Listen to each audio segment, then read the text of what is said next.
दिए सख्त निर्देश, ओलावृष्टि को लेकर जारी किया आदेश, जनहानि, पशुहानि, घायलों को दिया जाए मुआवजा, सभी को 24 घंटे में मुआवजा दिया जाए, फसल क्षतिपूर्ति को 1 हफ्ते में हो भुगतान, लापरवाही नहीं की जाएगी बर्दाश्त। सपा अध्यक्ष अखिलेश यादव का बयान, कहा हम सब मिलकर त्योहार मनाते हैं, युद्ध खत्म होना चाहिए, आपस में अमन भाईचारा कायम हो, हम आपको ईद की मुबारकबाद दें। धामी सरकार के 4 साल पूरे होने के कार्यक्रम में हुए शामिल, बोला उत्तराखंडवासी सरल स्वभाव के होते हैं, ये देवों की भूमि है, देवभूमि को मेरा नमन, देश की तपोस्थली है उत्तराखंड, ऋषियों मुनियों की धरती है उत्तराखंड, धामी धाकड़ के साथ धुरंधर है, धामी सरकार शानदार काम कर रही है, उत्तराखंड में तेजी से विकास हो रहा है, आज विश्व संकट के दौर से गुजर रहा है, युद्ध से संकट का समाधान नहीं निकलेगा, उत्तराखंड में महिलाओं को 33% आरक्षण है, पूरे देश से उत्तराखंड जुड़ रहा है। ईद की नमाज के बाद बोले मौलाना खालिद रशीद, विश्व शांति के लिए नमाजियों ने दुआ की है, ईरान इजराइल युद्ध खत्म होना चाहिए, मिडिल ईस्ट पर हमला गलत है, देश में भाईचारे और एकता का संदेश दिया गया। सरकार ने 9 वर्ष पूरे होने पर कृषि मंत्री का बयान आया सामने, उन्होंने कहा इस सरकार में किसान काफी खुशहाल, पूर्व की सरकारों में किसान बदहाल था। बैतालपुर कृषक प्रशिक्षण केंद्र में मेला आयोजित किया गया है, 1 दिवसीय मिलेट्स मेले का आयोजन हुआ है।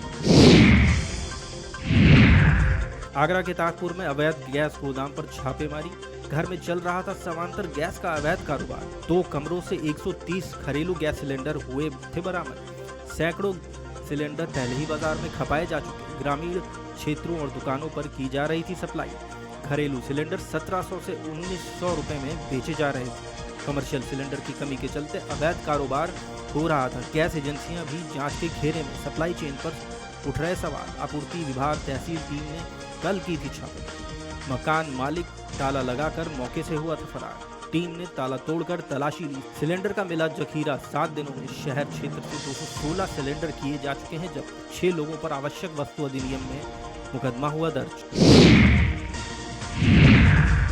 राम मंदिर ट्रस्ट की बैठक में पहुंचे नृपेंद्र मिश्रा, मंदिर का मुख्य निर्माण कार्य पूरा हो चुका है, अब 50 महत्वपूर्ण बिंदुओं पर समीक्षा जारी है, वेंडर भुगतान और दस्तावेज जांच पर फोकस किया जा रहा है, सभी प्रक्रियाएं अप्रैल अंत तक पूरी करने का लक्ष्य है, L&T और TCS अप्रैल अंत तक काम खत्म करेंगे, मंदिर परिसर में बाउंड्री वॉल निर्माण तेज हो चुका है। जेडीयू नेता निशांत कुमार ने कहा, ईद के इस पाक अवसर पर मैं सभी बिहार वासियों और देशवासियों को बहुत बहुत शुभकामनाएं देता हूं, हर घर में समृद्धि रहे, खुशहाली रहे, राज्य में हर जगह भाईचारा बना रहे, मेरी कोशिश यही है कि मैं सभी धर्मों को साथ लेकर चलूं, जैसे मेरे पिता लेकर चलते रहे। मध्य प्रदेश के मुख्यमंत्री मोहन यादव ने अपने राजस्थान दौरे पर कहा, राजस्थान का भाई मध्य प्रदेश है, हजारों सालों से मध्य प्रदेश और राजस्थान भाई भाई की तरह अपनी क्षमता योग्यता से आगे बढ़ने का सामर्थ्य रखते हैं, पीएम मोदी के शासनकाल में ये संबंध और भी प्रगाढ़ हुए हैं, मेरे मित्र भजन लाल शर्मा यहाँ बहुत अच्छे से सरकार चला रहे हैं, राजस्थान अपने बल पराक्रम के साथ हर क्षेत्र में बहुत अच्छी संभावनाएं लेकर आ रहा है, आगे बढ़ने के पूरे अवसर हैं, साथ दोनों राज्यों की सरकारें साथ में काम कर रही हैं।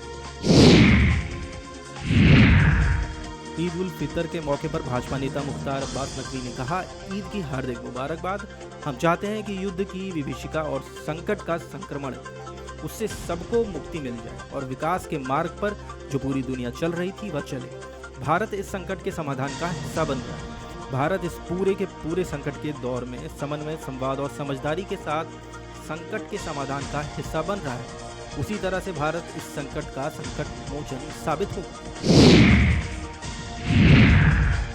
सपा अध्यक्ष अखिलेश यादव ने यूपी में लॉ एंड ऑर्डर पर कहा, अभी हत्या मथुरा में हुई, इससे पहले वाराणसी में एक बच्ची की हत्या हुई थी और उससे भी पहले गोरखपुर में हुई थी, पुलिस भाजपा का काम कर रही है और इसलिए वे अपना काम नहीं कर रहे हैं, अगर पुलिस भाजपा का काम ना करे तो भाजपा की सरकार गिर जाएगी, अभी LPG में और दिक्कत आने वाली है।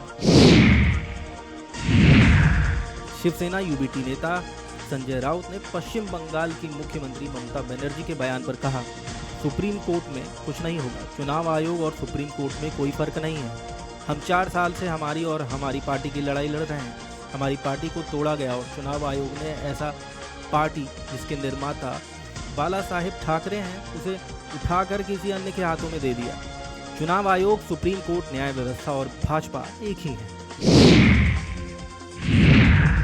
राजद नेता मनोज कुमार झा ने कहा, मैं समझता हूं कि हमारे देश में डोनाल्ड ट्रंप को ज्यादा गंभीरता से लिया जा रहा है और अमेरिका के लोग उन्हें गंभीरता से नहीं लेते हैं।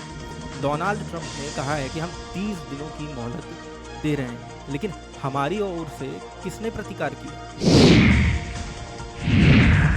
कांग्रेस सांसद इमरान मसूद ने कहा कि ईद खुशियों का त्योहार है, सभी लोग खुशियों के साथ ईद मनाएं। हम दुआ करते हैं कि जंग जल्द से जल्द रुक जाए।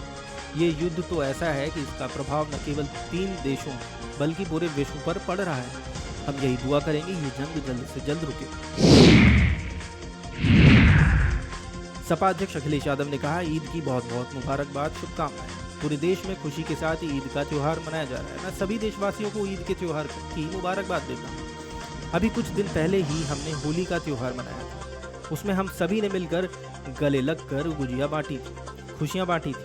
आज हमारा एक और त्योहार आया है, ईद का त्योहार, जहां हम फिर गले मिल रहे हैं। सेवैयाँ और मिठाई खाकर हम एक दूसरे को मुबारकबाद देते हैं। यही हमारी हिंदुस्तानियत है, जहां अलग अलग पंथ व वर्ग के लोग एक साथ मिलकर सभी त्योहार मनाते हैं। हमें उम्मीद है कि युद्ध खत्म होते ही देश में खुशहाली आएगी। AIMIM नेता वारिस पठान ने ईद उल फितर 2026 पर कहा, मैं सभी लोगों को ईद उल फितर की मुबारकबाद पेश करता हूँ। मेरी दुआ है कि भारत में हम सभी मिलकर रहें। हमारी दुआ है कि विश्व में जो युद्ध चल रहा है वह युद्ध खत्म हो जाए। युद्ध किसी समस्या का समाधान नहीं होता। हम चाहते हैं कि ये युद्ध पूरी तरह से खत्म हो। असदुद्दीन ओवैसी ने कहा, मैं सभी को ईद उल फितर की बधाई देता हूँ। हम दुआ करते हैं कि हमने रमज़ान में जो पूरे रोज़े किए वो कबूल हो। हम उम्मीद करते हैं कि आगामी 11 महीनों में रमज़ान की तरह ही नेकी अपनाएं। मैं सभी को ईद की शुभकामनाएं देता हूं। उत्तराखंड के मुख्यमंत्री पुष्कर सिंह धामी ने कहा, डबल इंजन सरकार ने इन 4 सालों में कई ऐतिहासिक निर्णय लिए। आज पीएम मोदी के मार्गदर्शन में उत्तराखंड हर क्षेत्र में नए कीर्तिमान स्थापित कर रहा है। आज हमारा पर्यटन भी काफ़ी बढ़ रहा है। शीतकालीन यात्रा प्रारंभ हुई है। आज उत्तराखंड हर क्षेत्र में आगे बढ़ रहा है। कांग्रेस नेता सलमान खुर्शीद ने कहा, ये युद्ध यूएस इजराइल बनाम ईरान संघर्ष इतने दिन चला, इससे ये स्पष्ट हो गया है कि ये युद्ध बराबर का हो गया है। इस युद्ध में ईंधन पर वार हो रहा है जो पूरे विश्व पर प्रहार करेगा। अब ये समय बताएगा इस सब के लिए क्या क्या उपाय ढूंढे जाएंगे। सपा सांसद अवधेश प्रसाद ने कहा, ईद का त्योहार खुशियों का त्योहार है। ये त्योहार आपसदारी भाईचारे का त्योहार है। प्रभु श्री राम की नगरी अयोध्या में ईदगाह पर हजारों की संख्या में लोग नमाज अदा कर रहे हैं। मैं सभी को मुबारकबाद पेश करता हूँ। ये त्योहार अमन चैन भाईचारे का त्योहार है और उसी के अनुसार ये पर्व पूरे देश में मनाया जा रहा है। समाजवादी पार्टी की ओर से मैं सभी को शुभकामनाएं देता हूँ।